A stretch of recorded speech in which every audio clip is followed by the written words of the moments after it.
Friends, world wide గా cricket fans అందరూ కూడా ఇప్పుడు టీమిండియా ఇంగ్లాండ్ మీద గెలుస్తుందా లేదా అన్న దానికంటే కూడా ఎక్కువగా అసలు రోహిత్ శర్మ రిటైర్మెంట్ తీసుకుంటున్నాడా లేదా అన్న దాని గురించి ఎక్కువ చర్చించుకుంటూ ఉన్నారు. ఎస్ ఫ్రెండ్స్, దీని గురించి బీసీసీఐ రీసెంట్ గా అలాంటిది ఏం లేదు, మేమేం అతన్ని వెళ్ళిపోమని లేదు అని చెప్పి కవరింగ్ ఇచ్చినప్పటికీ కూడా సిచ్యువేషన్ చూస్తే మాత్రం కొంత డౌట్ఫుల్ గానే కనిపిస్తున్నాయి. అంటే పొమ్మని లేక పొగబెట్టారా, అంటే రోహిత్ శర్మని ఇండైరెక్ట్ గా వెళ్ళిపోమంటున్నారా అన్నట్టుగా అనిపిస్తూ ఉంటుంది అనమాట. సో ఎందుకంటే ఇక్కడ బేసిక్ గా రోహిత్ శర్మ ఈగో ఏమైనా హర్ట్ అయిందా అని కూడా చాలా మందికి డౌట్ వస్తుంది. ఇదంతా ఎలా చెప్తున్నాను అంటే, సడన్ గా ఉన్నట్టుండి మన ఇంగ్లాండ్ మ్యాచ్ చూడడానికి ధోని రావడం, అండ్ అంతేకాకుండా ఇంకొక పక్క Rohit Sharma parents last match కోసం అని చెప్పేసి స్పెషల్ గా ఇంగ్లాండ్ ఫ్లైట్ ఎక్కి అక్కడ దిగడం, అండ్ లార్డ్స్ లోనే రోహిత్ శర్మ ఫైనల్ మ్యాచ్ ఆడబోతున్నాడు అని దాని గురించి ఇప్పుడు చాలా మంది మాట్లాడుకుంటూ ఉన్నారు. సరే, ఏదేమైనప్పటికీ కూడా లాస్ట్ 2 మ్యాచ్లు అనుకున్నంత రేంజ్ లో రోహిత్ శర్మ ఆడకపోయేసరికి ఈసారన్నా ఈ లాస్ట్ మ్యాచ్ లో అయినా, అంటే ఈ ఓడిఐ సిరీస్ లాస్ట్ మ్యాచ్ లో అయినా సరే రోహిత్ శర్మ ఒక మంచి సెంచరీ బాది తానేంటో మళ్ళీ ఇంకొకసారి చూపించాలి అని చెప్పి కోరుకుంటూ ఉన్నారు. దానికి తగ్గట్టుగానే లార్డ్స్ లో ఈ మ్యాచ్ జరగబోతుంది. లార్డ్స్ అంటే తెలిసిందే కదా, మన క్రికెట్ వరల్డ్ మొత్తానికి అదొక పవిత్రమైన ప్లేస్. అండ్ అంతేకాకుండా లాస్ట్ 2 మ్యాచ్ లో రోహిత్ శర్మ అంత బాగా రాణించలేదు. సో ఈ మ్యాచ్ లో తప్పకుండా అతను ఒక మంచి స్కోర్ చేయాల్సిన అవసరం ఎంతైనా ఉంది. దాన్ని బట్టి ఆయనకి నెక్స్ట్ రానున్న రోజుల్లో అవకాశాలు వస్తాయా రాదా అనే దాని మీద కూడా క్లారిటీ రాబోతుంది, అంటిల్ ఆర్ అన్లెస్ రిటైర్మెంట్ తీసుకోకపోతే. బేసిక్గా రోహిత్ శర్మ కనుక మంచి ఫామ్లో ఉంటే పేసర్ల బౌలింగ్లో అలవోకగా అలా ఫ్రంట్ ఫుట్ లో పుల్ షాట్లు ఆడేస్తూ ఉంటాడు, అండ్ స్పిన్నర్లను కూడా ఒక రేంజ్ లో ఎదుర్కోవడం మనం చూస్తూ ఉంటాం. బట్ ఈ 39 years old రోహిత్ శర్మ ఈ సిరీస్ లో ఈ మ్యాచ్ లో బాగా ఆడితేనే 2027 వన్డే వరల్డ్ కప్ కు అతను కొనసాగుతాడా లేదా అన్న క్లారిటీ కూడా రాబోతుంది. కార్డిఫ్ లో బేసిక్ గా పిచ్ కాస్త డిఫరెంట్ బౌన్స్ రావడం వల్ల అక్కడ రోహిత్ కాస్త కష్టంగా మారింది. అక్కడ అవుట్ కావడానికి ముందు అతను వరుసగా 9 డాట్ బాల్స్ ఆడాడు. అయితే క్రికెట్ మక్కాగా పిలిచే లార్డ్స్ లో బ్యాటింగ్ పిచ్ రోహిత్ తిరిగి ఫామ్ లోకి రావడానికి ఇంకా ఒక అద్భుతమైన ఇన్నింగ్స్ తోని సమాధానం చెప్పడానికి కరెక్ట్ ప్లేస్ అని చెప్పి ఇప్పుడు అభిమానులు అందరూ అంటూ ఉన్నారు. బేసిక్ గా రోహిత్ శర్మ కెప్టెన్ గా ఉన్నప్పుడు పవర్ ప్లేలో చాలా దూకుడుగా ఆడుతూ ఉంటాడు, అండ్ ఇప్పుడు అలానే రోహిత్ శర్మ మళ్ళీ ఇంకొకసారి ఆదివారం కూడా అభిమానులు అదే రేంజ్ లో ఎంటర్టైన్ చేయాలని చెప్పి కోరుకుంటూ ఉన్నారు. ఫస్ట్ 10 overs లో జోఫ్రా ఆర్చర్ వేసే మెరుపు వేగం ఈ సీనియర్ ఓపెనర్ కు ఒక పెద్ద సవాల్గా మారబోతుంది. కాబట్టి జోఫ్రా ఆర్చర్ ని ఎలా ఎదుర్కొంటాడు అనే దాని గురించి కూడా ఇక్కడ మనం చూడాల్సి ఉంటుంది. And present captain Shubman Gill batting లో కూడా చాలా బాగా కనిపిస్తూ ఉన్నాడు. ముఖ్యంగా సోఫియా గార్డెన్స్ లో అనవసరమైన షాట్ ఆడి అవుట్ అయిన తర్వాత అతను ఈ మ్యాచ్ లో ఒక మంచి సెంచరీ సాధించాలని ఒక మంచి కమిట్మెంట్ తో ఉన్నాడు అని కూడా జట్టు వర్గాలు చెప్తూ ఉన్నాయి. సరే, రోహిత్ ఫామ్ కోసం కాస్త ఇబ్బంది పడుతూ ఉంటే ఇంకొక పక్క మరొక one and only super star Virat Kohli మాత్రం మంచి ఊపుతో ఉన్నాడు. వన్డే ఫార్మాట్ లో తన ఆధిపత్యాన్ని అలా కొనసాగిస్తూనే ఉన్నాడు. పోయిన గురువారం జరిగిన మ్యాచ్ లో ఒక సెంచరీ చేస్తాడేమో అన్నట్టుగానే అనిపించింది, కానీ అదే టైంలో ఆర్చర్ వేసిన బౌలింగ్ లో అవుట్ అయిపోయాడు అనమాట. అండ్ ఇక్కడ మ్యాచ్ మొత్తం అప్సైడ్ డౌన్ అయిపోయింది. మిడిల్ ఆర్డర్ పతనానికి దారితీసింది ఇక్కడే.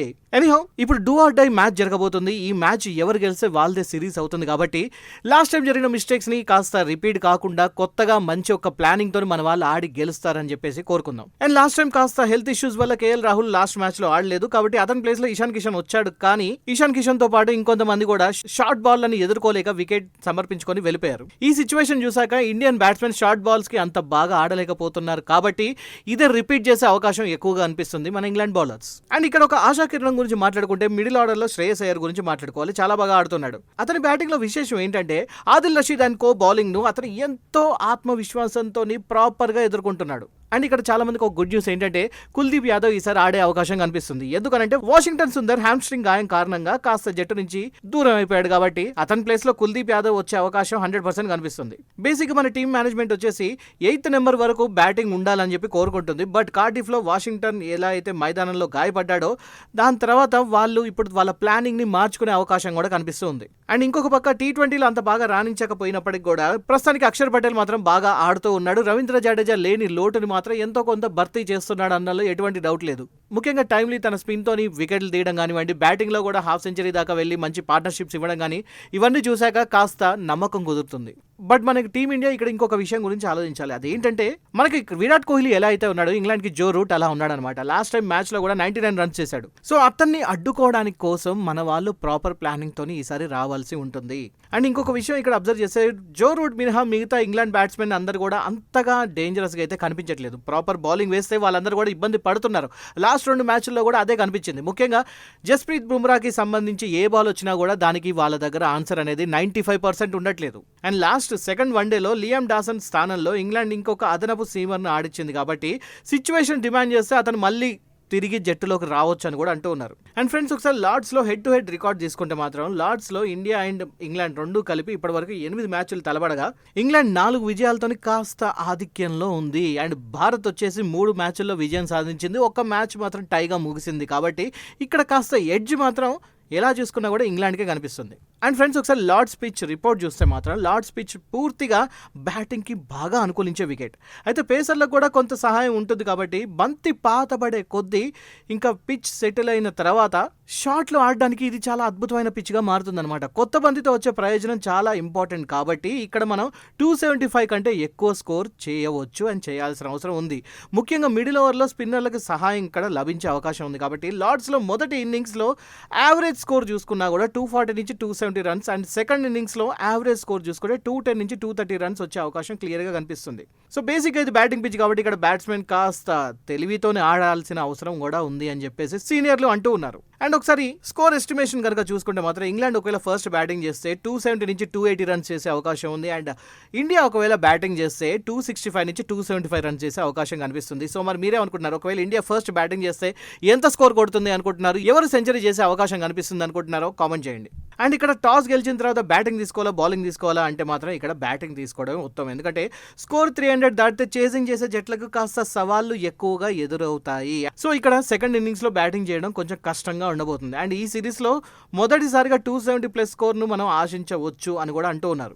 లార్డ్స్ మీద ఇంగ్లాండ్ కానీ ఇండియా కానీ ఎప్పుడైతే ఫస్ట్ బ్యాటింగ్ చేసాయో వాళ్ళు మాత్రమే గెలిచారు కాబట్టి ఈసారి కూడా బ్యాటింగ్ చేసే అవకాశం కనిపిస్తుంది టాస్ గెలిచాక. సో ఫ్రెండ్స్ అదనమాట సంగతి. మరి మీరేమనుకుంటున్నారు, ఈ మ్యాచ్ ఎవరు గెలవబోతున్నారు? మన టీమిండియా గెలవబోతుందా లేకపోతే ఇంగ్లాండ్ గెలిచి మళ్ళీ సిరీస్ వాళ్ళ బ్యాగ్ లో పెట్టుకొని వెళ్ళిపోబోతున్నారు? And what about Rohit Sharma retire అవ్వబోతున్నాడా లేకపోతే అదంతా జస్ట్ ఊహాగానాలు మాత్రమేనా? ఏం కాదు.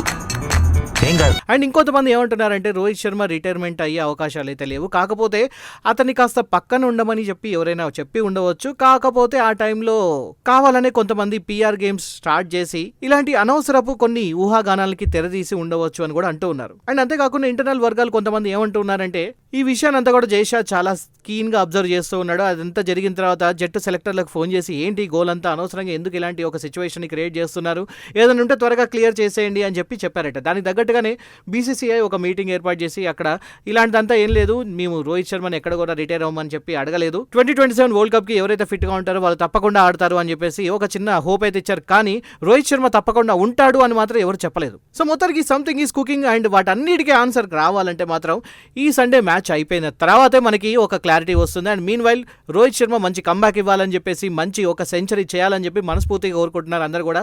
అండ్ నేను కూడా కోరుకున్నాను తప్పకుండా ఒక మంచి సెంచరీ కొట్టాలి, ఒక మంచి బ్యాటింగ్ పిచ్ మీద తనకి ఇష్టమైన పుల్ షాట్స్ ఆడి మన అందరినీ ఎంటర్టైన్ చేయాలని కోరుకుందాం. మీ ఫ్యాన్స్ వెయిటింగ్ ఇక్కడ.